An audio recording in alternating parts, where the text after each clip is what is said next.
संत हमेशा ही सत्संग में जाने पर जोर देते हैं, इसलिए सत्संग सुन करके सत्संगी होने का ज्ञान लेना चाहिए। संत फरमाते हैं कि केवल नाम पा लेने से ही कोई सत्संगी नहीं बन जाता, कोई सत्संग में जाने से ही सत्संगी नहीं बन जाता। सत्संगी को अपने जीवन को संत मत के सांचे में ढालना पड़ता है। उसका हर एक विचार, वचन और कर्म संत मत के उसूलों के अनुसार होना चाहिए। कथनी से करनी ज्यादा जरूरी है, विचारों की शक्ति तो और भी अधिक होती है। सत्संगी का रोज का जीवन और रहन सहन बहुत साफ और ऊंचे दर्जे का होना चाहिए। उसकी रहनी से ही ये जाहिर होना चाहिए कि वो पूरे सद्गुरु का शिष्य है। उसने एक अच्छे सत्संगी का संग किया है, किसी पूरे गुरु की प्राप्ति की है। संत अक्सर फरमाते हैं कि वो ज्ञान जो किसी सद्गुरु से प्राप्त कर सकते हो, वो ज्ञान किसी किताब में तुमको नहीं मिलेगा। संत फरमाते हैं कि रत्ती भर अभ्यास मन भर ज्ञान से कहीं अच्छा है।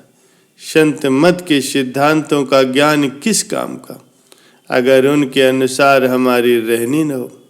अमल और अभ्यास से रहित विद्वान उस पशु के समान है जिसकी पीठ पर किताबों का भार लदा हो। उपदेश देने से तो अभ्यास करना 1000 गुना अच्छा है।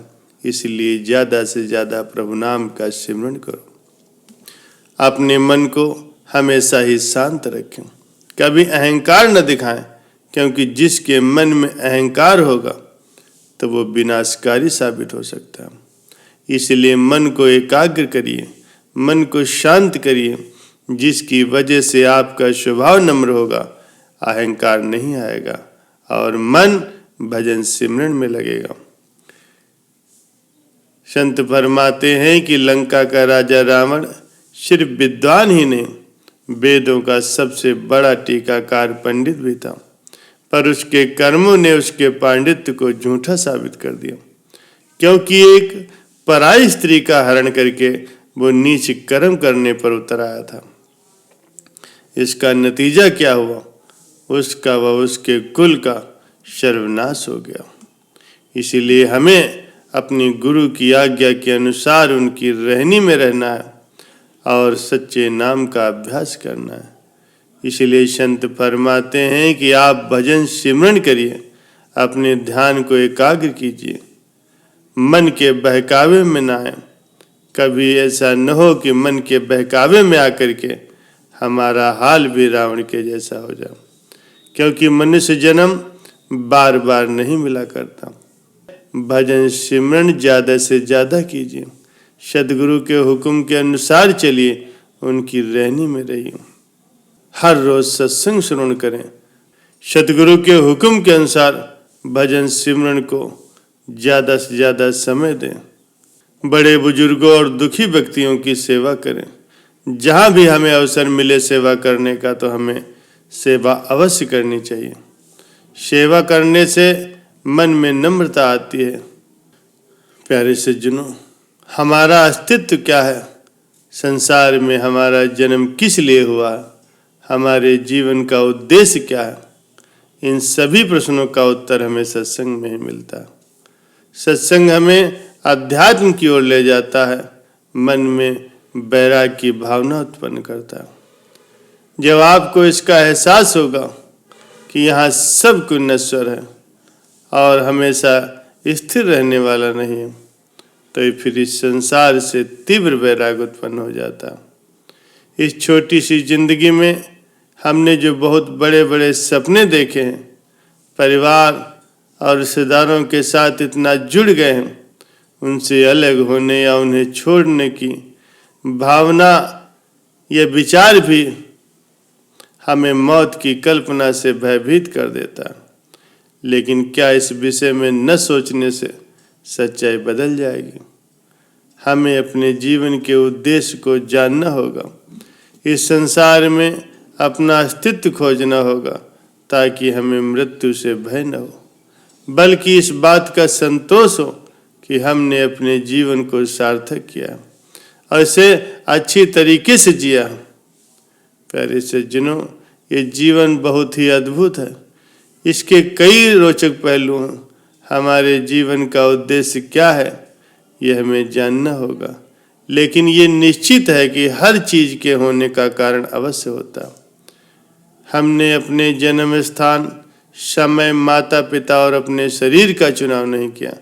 इसका चुनाव तो विधाता ने किया है और हमें मनुष्य का जीवन दिया है। वैसे तो हर व्यक्ति के अपने अपने अलग उद्देश्य हो सकते हैं, लेकिन हम सभी के जीवन का एक प्रमुख उद्देश्य होना चाहिए, उस सर्वशक्तिमान ईश्वर का ध्यान करते हुए अपने जीवन के सभी कर्तव्यों का भली भांति पालन करना और उसकी प्राप्ति करना। जीवन के उद्देश्य की यही परिभाषा सबसे ठीक मालूम पड़ती है, क्योंकि जीवन का हर पहलू ईश्वर से जुड़ा है। प्रत्येक चीज की गहराई में अलौकिकता है। शेष संसारी चीजें जैसे धन, संसार की वस्तु में संबंध, परिवार, ये सब नष्ट प्राय हैं। ये सदैव हमारे साथ नहीं रहेंगे, यही छूट जाएंगे और जीवन में केवल क्षणिक चीजों की प्राप्ति का उद्देश्य क्या बनाना। उन्हें तो कर्तव्य पालन करते हुए भी एकत्र किया जा सकता, लेकिन उद्देश्य शाश्वत चीजों की प्राप्ति का बनाया जाता है और वो है परमात्मा।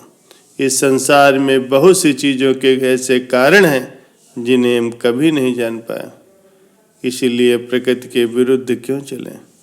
ऐसा करने से हमें एक अर्थहीन तर्क के सिवा और कुछ हासिल नहीं होगा।